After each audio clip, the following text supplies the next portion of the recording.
Post partum depression అంటే ఏంటి? ఇది మనం ఆల్రెడీ డిస్కస్ చేసిన పోస్ట్ పార్టమ్ బ్లూస్ కంటే ఎలా డిఫరెంట్? హాయ్, నేను మీ doctor Mounika, obstetrician and gynaecologist. Delivery తర్వాత హార్మోన్స్ స్టాప్ అవ్వడం వల్ల మూడ్ స్వింగ్స్ వస్తాయనే విషయం మనం ఆల్రెడీ డిస్కస్ చేసాం కదా. దీంట్లో లో మూడ్ కానీ, యాంగ్జైటీ, ఇరిటబిలిటీ లేదా క్రయింగ్ స్పెల్స్ లాంటి సిమ్టమ్స్ ఉంటుండొచ్చండి. అండ్ ఈ సిమ్టమ్స్ ఒకవేళ మైల్డ్గానే ఉంటూ అప్పుడప్పుడు వచ్చిపోతున్నట్టే అయితే దీన్ని పోస్ట్ పార్టమ్ బ్లూస్ అంటాము. ఇది 50 to 80% ఆఫ్ ద కేసెస్లో నోటీస్ చేస్తాం. దీంట్లో మదర్ అండ్ బేబీకి మధ్య బాండింగ్ ఇంటాక్ట్గానే ఉంటుంది. అంటే బేబీతో ఉండే టైంని మదర్ ఎంజాయ్ చేయగలుగుతారు అండ్ మదర్ తన డైలీ యాక్టివిటీస్ని ఎటువంటి ఇబ్బంది లేకుండానే మేనేజ్ చేసుకోగలుగుతారు. యూజువలీ ఈ సిమ్టమ్స్ 2 వీక్స్లోనే సబ్సైడ్ అయిపోతాయండి. సో ఈ కేసెస్లో ఓన్లీ తల్లికి మనం కొంచెం అడిషనల్గా సపోర్ట్ చేస్తే సరిపోతుంది.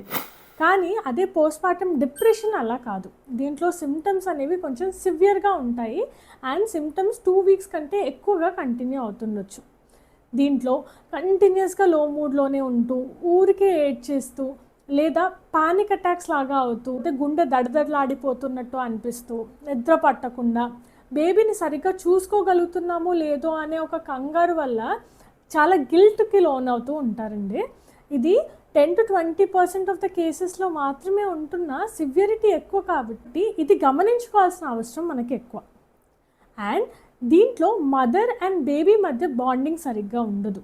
అంటే మదర్ బేబీని సరిగ్గా చూసుకోలేకపోవడం కానీ, లేదా బేబీతో ఉన్న టైంని ఎంజాయ్ చేయలేకపోవడం కానీ చూస్తుంటాము.